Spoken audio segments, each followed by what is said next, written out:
2 weeks ago, you really hit me with the prayer of Jabez when you said that Jabez means pain, and then he prays for the Lord to keep him from pain. He's asked God to keep him from himself. I need y'all to help keep me from myself, because I don't always say no as I need to, and then it frustrates the mess out of me when we get to this place.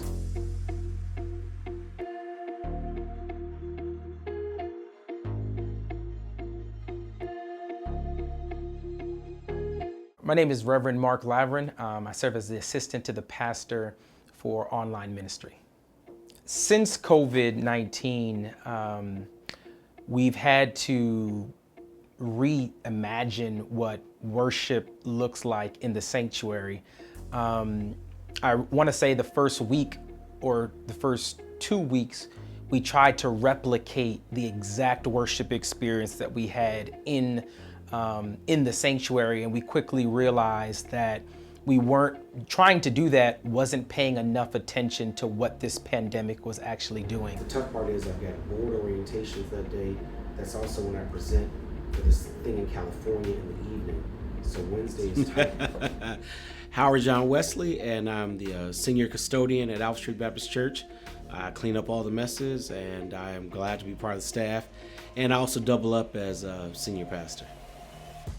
So once COVID hit, new opportunities came to the church that we probably could have seen before, but weren't just operating in or activating towards, like upping our broadcast schedule and the excellence with which we do ministry, as opposed to just hitting on when we're in the building, being a little bit more intentional about sermon direction.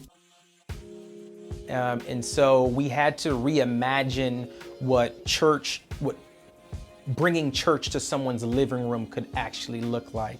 Because we're in the midst of crisis, and the word has to be relevant. If you think about all that's come together with COVID, with Black Lives Matter, with the election, and trying to navigate through those waters every week to help keep people sane, stable, and sanctified. I'm looking at my calendar. I cannot keep up. I can't keep up with writing new sermons, writing Can I Push It, doing all these random announcements for Alfred Street things, and external. So me and one thing, and Brooke and Mark as well, my calendar's closed for the rest of the year. Right? So it's kind of a shock to come out of sabbatical that way, but knowing that I had been gifted by the church with several months off to be able to prepare.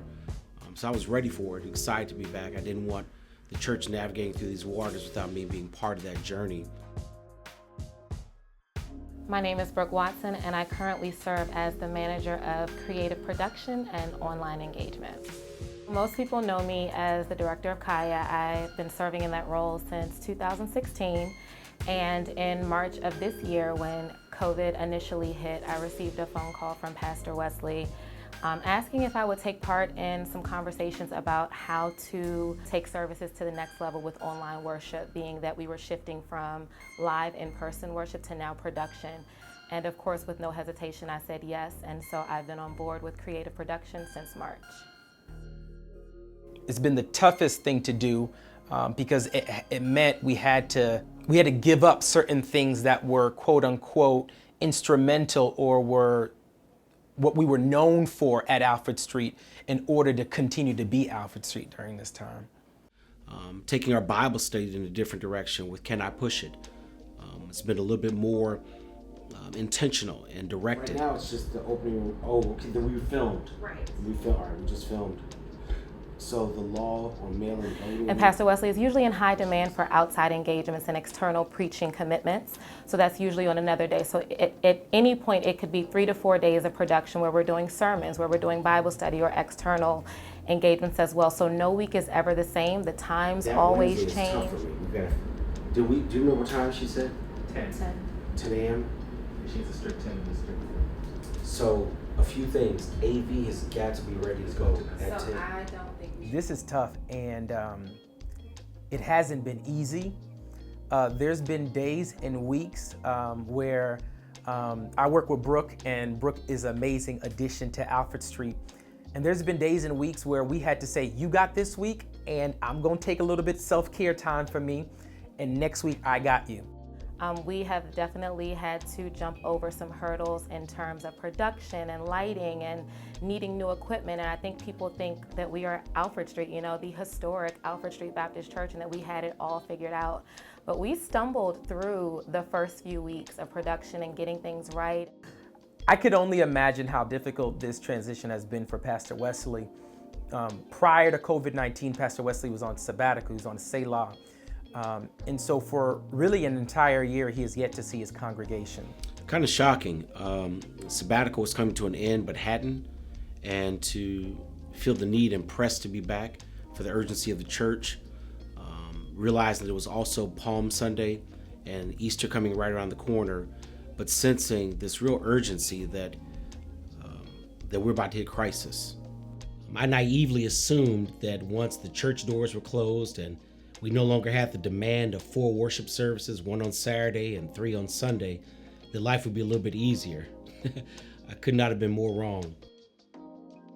So some changes we've made since COVID back in March. Our service was very full. We are a traditional Black Baptist church. So, you came in, there was the call to worship, there was praise and worship, there were hymns, there was the offering, there was, altar call and all these things.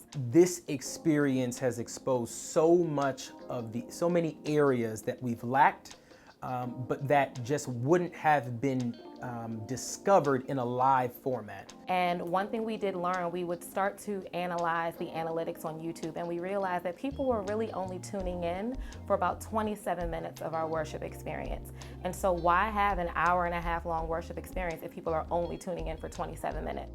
So we're thinking of set designs, we're thinking of how to present something that can keep an audience captivated. We're thinking about how to continue to keep people coming back. So now our service is a welcome from Pastor Wesley, praise and worship, generally a giving moment where Pastor Wesley speaks to the importance of giving and how the giving impacts the community. And then we go right into the sermon. But now there are recordings of greetings and panels and sermons that all have to be recorded during the week and ready, sometimes for weekend, sometimes a week out. So a lot of forethought and planning.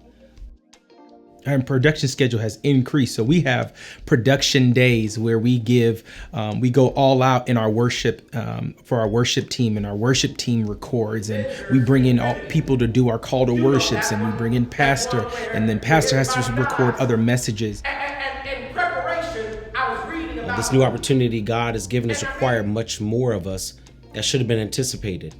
The production schedule is rigorous.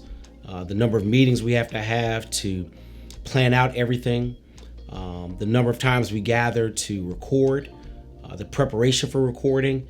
In the past, sermon was easier in the sense that the congregation was present, the mic was on, I just stood up to preach. At the heart of what we've been doing, while always knowing at the end of the day, God is going to bring all these parts together. Preparing for production, actually doing the production, and the volume of production has been a lot more than we ever thought it would be.